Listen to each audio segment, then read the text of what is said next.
Charlie. Oh, Mrs. Palmer, I'm sorry. I'll just get you to wait out here for a moment, if that's okay. Is he all right? He's okay. Look, I'll come and get you as soon as I can, I promise. Charlie, what happened? It looks like he lost control of his scooter and he and his passenger came off. His passenger? There was a girl on the back at the time of the accident. Was she hurt? She has a pretty severe concussion and a broken arm. Do we know who she is? It was Summer Horgan-Jones. Well, I know her. She's a student at the school. Yeah, but what was he doing with a passenger on his motor scooter? Wasn't he supposed to be working? I don't know, but John, he was pretty lucky. You know, it could have been a lot worse, especially considering he wasn't wearing a helmet. You're kidding me? No, he'd given it to the girl. Anyway, I'm going to head over to Angelo's. I'll speak with Brax. I'll let you know anything that I can find out. Thanks, Charlie. Mrs. Palmer, you can come in now.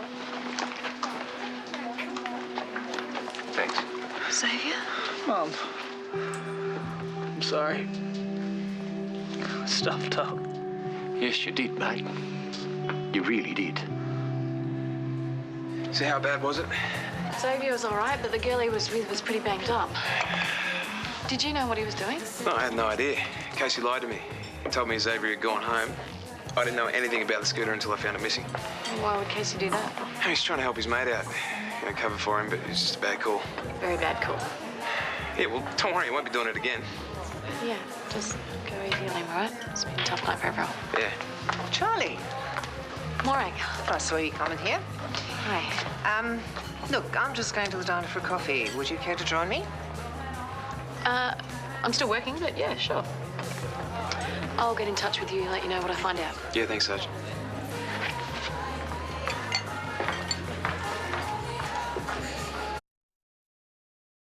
This is nice. It is.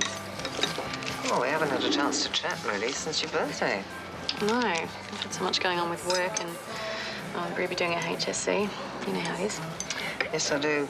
Must be disappointed you didn't sit for that detective exam, though. Of course.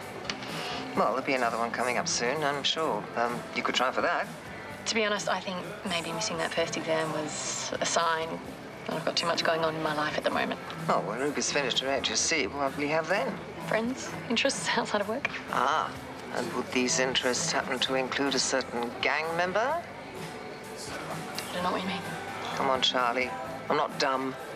You know, I've noticed what's happening, and I'm sure a lot of other people have too.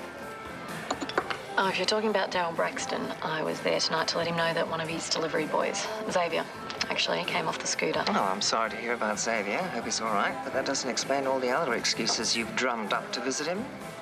You said yourself he's a member of the River Boys. They usually give us plenty of reasons to go after them. Oh, how convenient for you. And convenient for Mr. Braxton. Well, having a girlfriend in the police force certainly helps him appear respectable in the face of his brother's criminal activities. Assuming you're right with this theory, and I'm seeing Daryl Braxton, how do you know that I'm not using him to get information?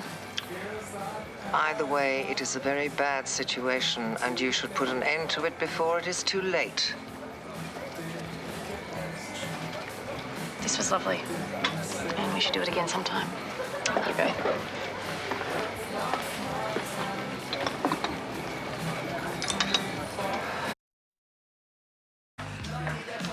Hey, you're back.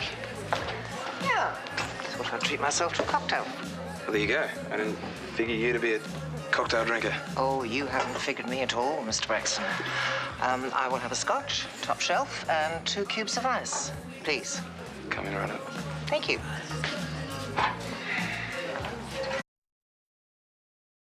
You're seeing the turnaround here is a testament to your business acumen. I don't know. We make pizzas and sell them to people. It's not rocket science. No, but still, running any business is a tricky proposition. Well, I ran a furniture importing business in Bali. You work there, you learn fast, or you go under. Really? And what exactly did you learn in Bali? What's it to you? I mean, are you writing a book or something? It's called making conversation. You should try it sometime. Really? Maybe you should take off home, mate.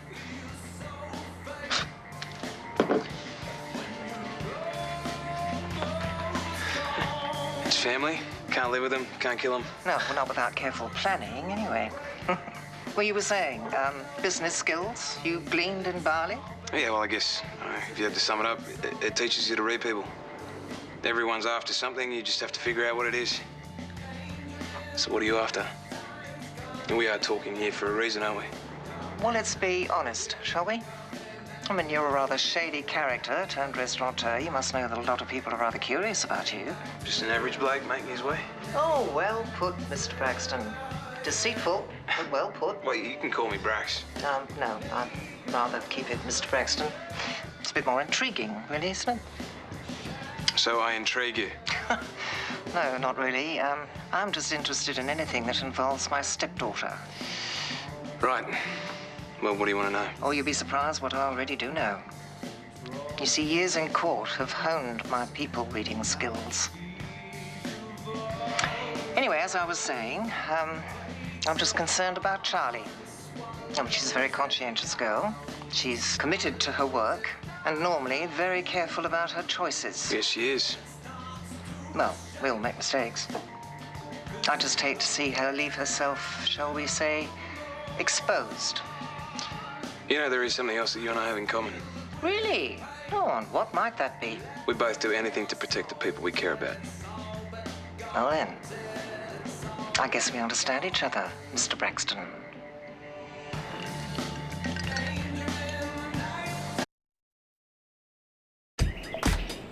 Charlie, come in. Heard you were in at Angelo's last night, asking a lot of questions. Goodness me, you can't have a quiet drink without it getting around, can you? I thought after our little chat that I would just satisfy my curiosity and put Mr. Braxton through his paces. Well, I already told you that there's nothing going on between us. Yeah. I can understand how someone could be attracted to him. I mean, he's bright, driven, capable, not easily flappable, and certainly not without a certain charm. And you got all that over a quiet drink? Well, I have come across a lot of men like him in my time. Most of them successful criminals and so smooth, just like Teflon. Nothing sticks. And true to form, your Mr. Braxton claims he has nothing to hide. And you don't believe him? Well, let's just say I'm reserving judgment for the moment. Well, it's a shame, really, that you couldn't find out more. I might have been able to use it in my investigation. As I've said, I can understand the attraction. But if you're going to pursue this, Charlie, you should be very much on your guard.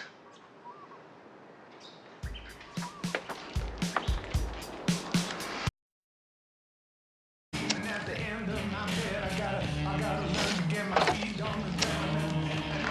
fight Xavier. Don't, Case. I'm not in the mood. No, I don't care. Now, you told me mates come first before anything. Xavier's my mate. Yeah, and it's because he's your mate that getting fired was the worst that happened to him. Anyone else would have been in hospital for a week. Well, that was big of you, wasn't it? I can still change my mind. Because that mate of yours has left me down a scooter tonight, and I've got enough to worry about without that adding to it. Now, you leave before I get you to do another double shift. You are so caught up in this place, you don't see what's going on, do you? No, what? You're losing it. And Heath, he's just waiting for you to stuff up so he can jump in. Yeah, well, maybe I don't care. Well, that's really, really sad, Brax.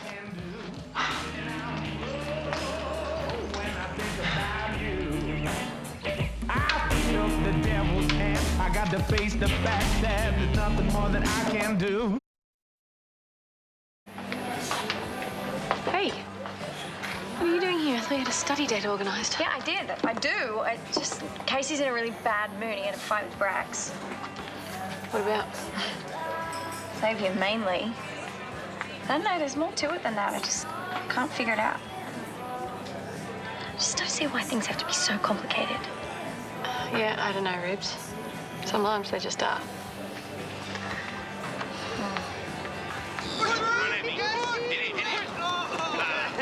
Oi! Casey! What? What are you doing here? Just playing footy. I thought I told you to go home and study. Nah. That's what I'm telling you to do now. Get out of his face, mate. He's on holidays. Were you questioning me? Yeah. Casey, go home and study. Because when I get out of the water, I don't want to see you.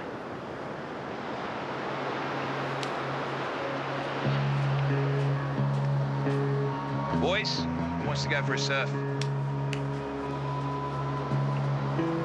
You see, loyalty takes years, not days. You should write that down. Right there.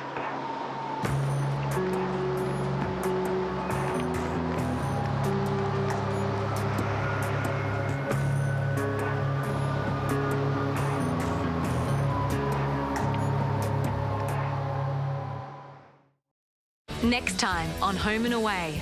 So you really think this little power play of yours is going to work there? Not playing. If you start running on someone else's patch without knowing the players, you're going to get mown down. You're not scaring me. I'm not trying to, but you got to think. Well, look who it is, boys. So come and have a chat to me later. I've got a few things going that you might want to get in on. You know that he follows whatever you do. What's this supposed to make me feel better? Maybe he wouldn't want to hang with them so much if he didn't see you doing the same. We need to talk. Well, I'm busy. No, let's talk now. Catch up on what's happening on Home and Away online at Yahoo 7 TV.